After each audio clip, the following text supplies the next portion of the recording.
I was stacking pallets in Section C when my phone buzzed against my thigh. Third time in 10 minutes.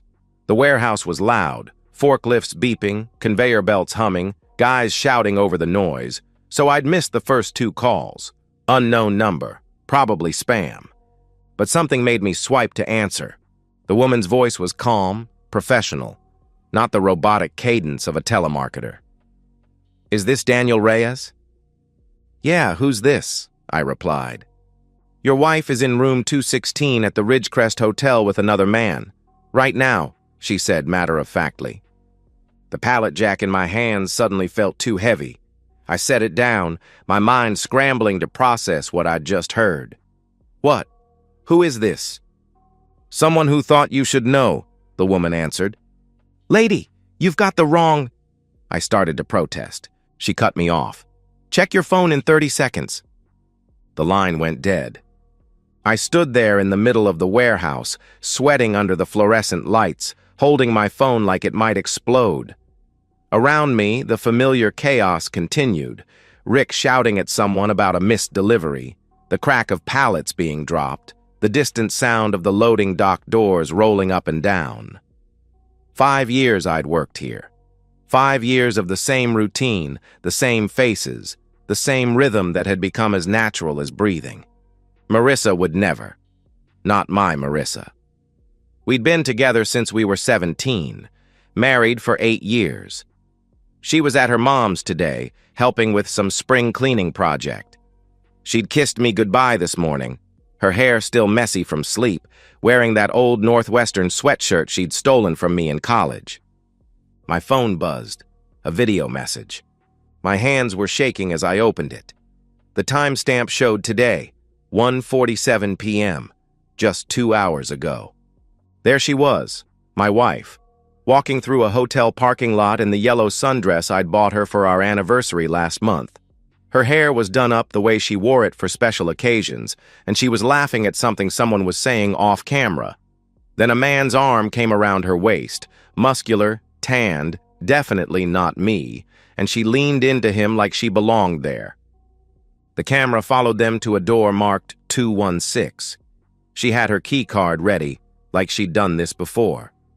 The man's hand slid down to rest on her lower back as she swiped the card, and she looked up at him with an expression I recognized. It was the same look she used to give me when we were dating, when we couldn't keep our hands off each other. They disappeared inside. The video ended. I watched it again, and again, each time hoping I'd see something different, some explanation that would make this make sense. But it was Marissa, my Marissa, in a hotel room with another man in the middle of a Tuesday afternoon when she was supposed to be helping her mother organize closets. The warehouse noise faded into background static. My chest felt tight, like someone was squeezing my rib cage. I'd read about this moment in books, seen it in movies, the moment when your whole world shifts sideways and nothing looks the same anymore. But they never captured the physical sensation of it. The way your vision goes a little blurry around the edges, the way your mouth goes dry, the way your hands shake so badly you almost drop your phone. But underneath the shock, underneath the hurt that was still working its way through my system like poison, something else was settling in.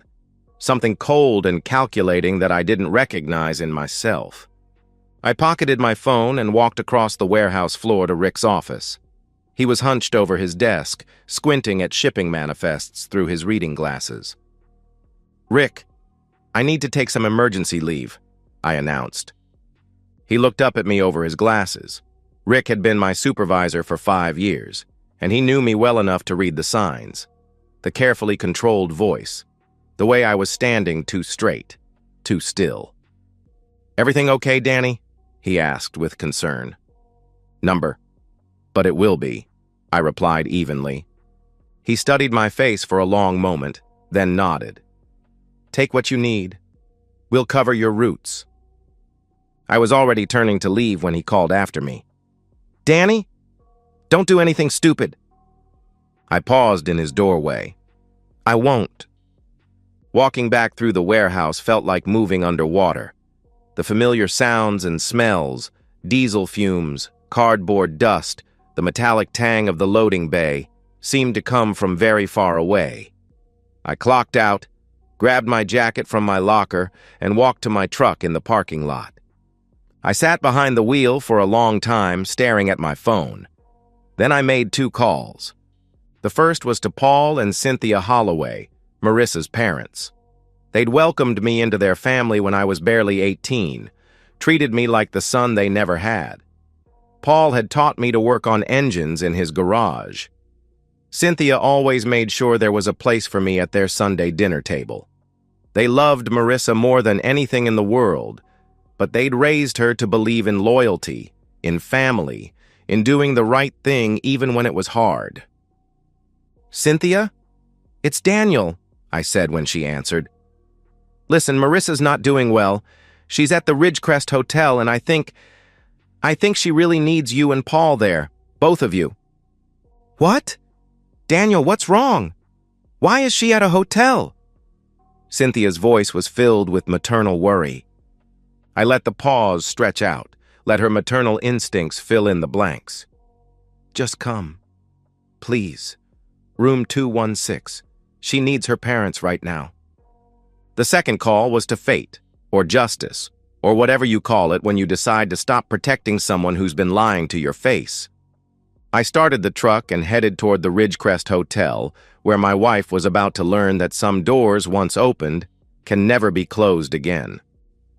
The drive to the hotel gave me 23 minutes to think, and for the first time since that phone call, my mind felt clear, sharp, like someone had adjusted the focus on a camera that had been slightly blurry for months. I thought about the Holloways as I drove through afternoon traffic. Paul was a big man, a mechanic who'd built his own shop from nothing and still got his hands dirty every day at 62. He'd taught me everything I knew about engines, about fixing things that were broken, about the satisfaction of honest work. But more than that, he'd taught me about integrity, about being the kind of man who keeps his word, who shows up when he says he will, who doesn't take what isn't his. Cynthia was the heart of their family. She still made Sunday gravy from scratch, still insisted everyone turn off their phones during dinner, still signed her text messages, "Love, Mom," even to me. She'd raised Marissa to believe in family values, in the sacred nature of marriage vows, in the idea that your word was your bond. They'd be devastated, but they needed to know who their daughter really was. My phone had buzzed twice during the drive, both calls from Marissa. I let them go to voicemail. She was probably wondering why I was calling her parents, why I wasn't answering her calls. Maybe she was getting nervous about her girls' day out alibi. Good. She should be nervous. The Ridgecrest was a mid-level business hotel, the kind of place that catered to traveling salesmen and conference attendees. Not cheap enough to be seedy, not expensive enough to be memorable. Perfect for what Marissa thought she was doing. I wondered how many other Tuesday afternoons she'd spent here, how long this had been going on, how many lies I'd swallowed without even tasting them. I parked across the street where I could see the main entrance and waited. The Holloways drove a silver Camry that Paul had bought used and maintained perfectly for the past 6 years. When I saw it pull into the hotel parking lot, my pulse quickened. I watched them get out of the car.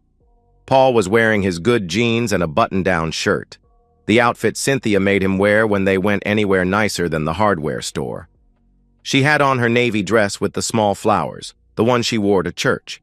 They both looked confused, worried. Cynthia clutched her purse against her chest, the way she did when she was anxious. Paul checked his phone as they walked toward the hotel entrance, probably texting me, asking for more information about what was wrong with their daughter. They had no idea what they were about to walk into. No idea that in the next few minutes, their image of their perfect daughter was going to shatter like glass hitting concrete. I felt a moment of guilt watching them disappear through the hotel's glass doors. They didn't deserve this, but neither did I.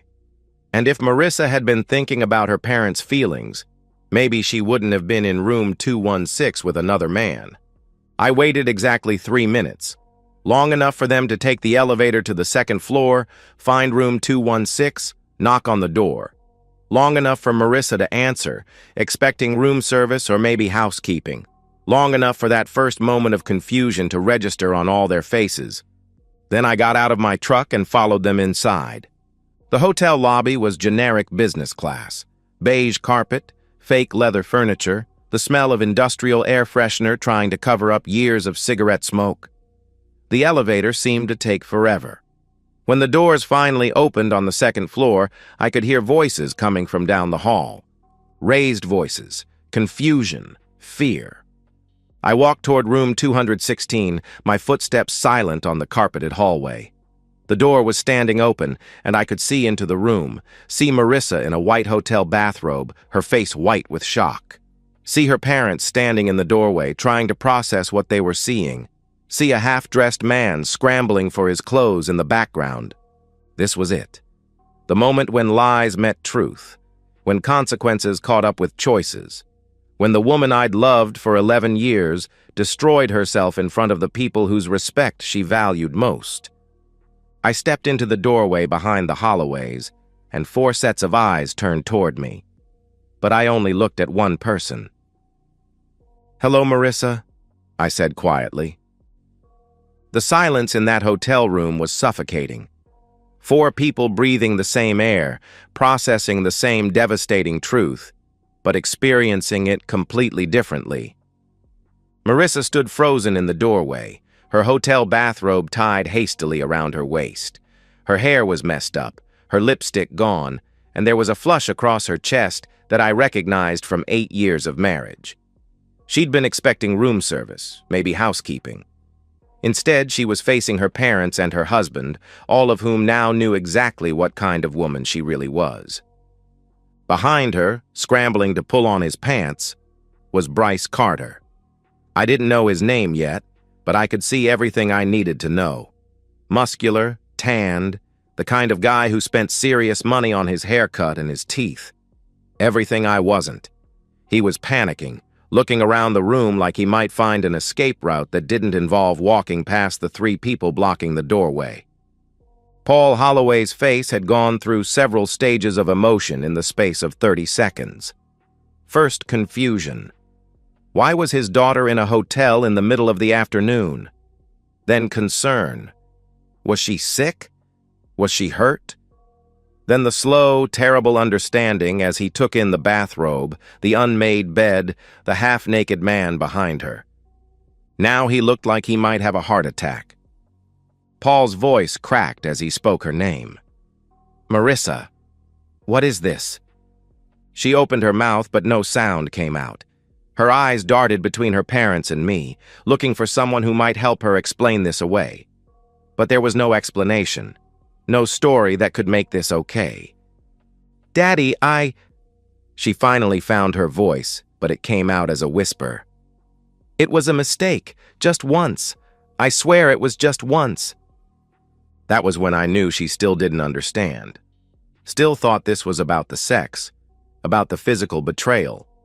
She had no idea that the deeper wound was the lying, the careful deception, the way she'd looked me in the eye every morning and evening while living a completely different life.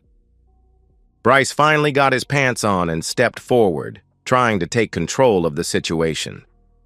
"Look, I know this looks bad, but—" He never finished the sentence. Paul Holloway's fist caught him in the jaw and sent him stumbling backward into the wall. For a 62-year-old mechanic, Paul still had plenty of power in his right hook. Paul's voice was quiet, deadly. Don't say another word." Bryce slumped against the wall, holding his jaw, his eyes wide with shock. He probably wasn't used to consequences, probably used to charming his way out of situations, making jokes, playing it off. But Paul Holloway wasn't laughing. "Do you have a wife?" Paul asked him coldly. Bryce nodded, still holding his jaw. "Kids?" Paul pressed. Another nod. Paul's boot caught him in the ribs, not hard enough to break anything, but hard enough to make a point. "Get out. Get out before I drag you to your wife myself and let her know what kind of man she married." Bryce grabbed his shirt and shoes and stumbled toward the door, squeezing past us without making eye contact. The door slammed behind him, leaving just family in the room. What was left of our family? Cynthia hadn't said a word since walking into the room. She was staring at her daughter like she was looking at a stranger.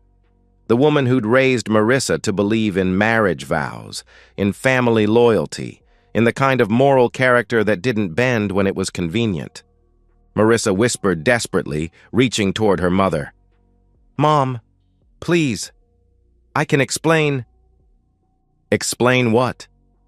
I spoke for the first time since entering the room, and my voice sounded strange to my own ears, calm, empty. "Explain how you've been lying to my face for months? Explain how you kissed me goodbye this morning and came here to screw another man? Explain how you made me look like a fool to everyone we know?" Tears were streaming down her face now. "Daniel, please. It doesn't mean anything. I love you. I've always loved you." I shook my head firmly. "Number, you loved the security I gave you. You loved having someone to come home to when you were done playing games. But you don't love me. You don't respect me. And you sure as hell don't respect the vows we made." She was sobbing now, reaching for me, but I stepped back. I'd seen enough tears, heard enough apologies. They didn't change what she'd done. They didn't erase the months of lies. "You can keep the robe," I said with finality. "Just don't come back to my house. We're done." "Daniel, no," she pleaded, but I was already turning to leave. I had nothing else to say to her. We were finished, and we both knew it. Behind me, I heard Paul's voice, quiet and final. "You've embarrassed all of us, Marissa. Don't come home to us either. You're not our daughter anymore." The last thing I heard as I walked down the hotel hallway was the sound of Marissa crying alone in that room, the door closing on the life she'd chosen to throw away. 3 days later, I learned the identity of my anonymous caller. Renee Carter knocked on my apartment door at 7 in the evening, holding a manila folder and wearing the tired expression of someone who'd been carrying secrets too long. "You're Daniel Reyes," she said. It wasn't a question. "And you're the woman who called me," I replied, recognizing her voice. She nodded. "Can I come in?" "I think we should talk." My apartment was barely furnished. I'd taken only what I needed when I left the house, leaving everything else for Marissa to deal with. A couch, a TV, basic kitchen supplies. It looked like a place where someone was starting over, which I suppose it was. Renee sat on my couch and opened her folder. Inside were photographs, bank statements, credit card receipts, and what looked like a timeline written in neat handwriting. "My husband is Bryce Carter," she explained. "The man who was with your wife." I studied her face. She was probably in her early 30s, attractive in a quiet way, with the kind of intelligence in her eyes that told you she didn't miss much. "How long have you known?" "About Marissa specifically? 3 weeks? About his affairs in general? 6 months?" she answered matter-of-factly. She spread the documents across my coffee table like evidence in a trial. Because that's what this was, I realized. She'd been building a case. "Bryce thinks he's smart," she continued, "but he's lazy about covering his tracks. He started going to the gym at odd hours, paying more attention to his appearance, buying cologne, classic signs, so I started paying attention too. The bank statements showed charges at the Ridgecrest Hotel going back 4 months. Always on Tuesday afternoons, always the same room rate. The credit card receipts showed purchases at Victoria's Secret, at restaurants I knew Marissa had never mentioned eating at. "I hired a private investigator," Renee said. "Got photos of him with 3 different women over the past 6 months. Your wife was the most recent." She handed me a photograph of Marissa and Bryce holding hands in the hotel parking lot. They looked comfortable together, familiar, like they'd been doing this for a while. "Why didn't you just confront your husband?" I asked. "Because confronting him privately would have given him a chance to manipulate the situation, to make promises he wouldn't keep, to turn it around and make it my fault somehow." She gathered the papers back into her folder. I wanted justice, not drama. I wanted consequences that would stick. So you called me, I said, understanding. I researched your wife first, found out about her family, her social media posts about being blessed with such a wonderful marriage. I knew that exposing her publicly, in front of her parents, would be more devastating than any private confrontation. I had to admire her thoroughness. And your husband? Lost his job yesterday. Turns out one of his other affairs was with a coworker, and when that woman's husband called the company, they decided Bryce was a liability. He's also lost access to our joint accounts, and I've filed for divorce. Full custody of our kids. She stood up, smoothing down her skirt. I didn't call you to hurt you, Daniel. I called you because you deserve to know the truth, and because I knew you'd handle it the right way. What makes you think that? I asked curiously. I talked to people at your warehouse. They all said the same thing. You're decent, honest, loyal, the kind of man who deserves better than what your wife was giving you. She paused at my door. I'm sorry you had to go through this, but I'm not sorry about how it ended. After she left, I sat in my quiet apartment thinking about the difference between revenge and justice. Revenge was emotional, immediate, satisfying in the moment but ultimately hollow. Justice was patient, thorough, and permanent. Renee Carter had understood that distinction. She hadn't just wanted to hurt the people who'd hurt her. She'd wanted to restore the natural order, to make sure that actions had appropriate consequences. I pulled out my phone and looked at the missed calls from Marissa. 17 in the past 3 days, plus dozens of text messages I hadn't read. I deleted them all and blocked her number. Some doors once closed should stay that way. 6 months later, I was putting together a bicycle in Rick Nolan's garage, teaching his 8-year-old son Tommy about the importance of tightening bolts properly. Paul Holloway would have been proud. I was passing on the lessons he'd taught me about craftsmanship, about taking time to do things right. Tommy watched me work with the wrench and asked, "Why do you have to make it so tight, Uncle Danny?" "Because if it's not tight enough, it'll come loose when you need it most," I explained, "and then you'll crash." "Like with people?" he asked innocently. "Kids see everything."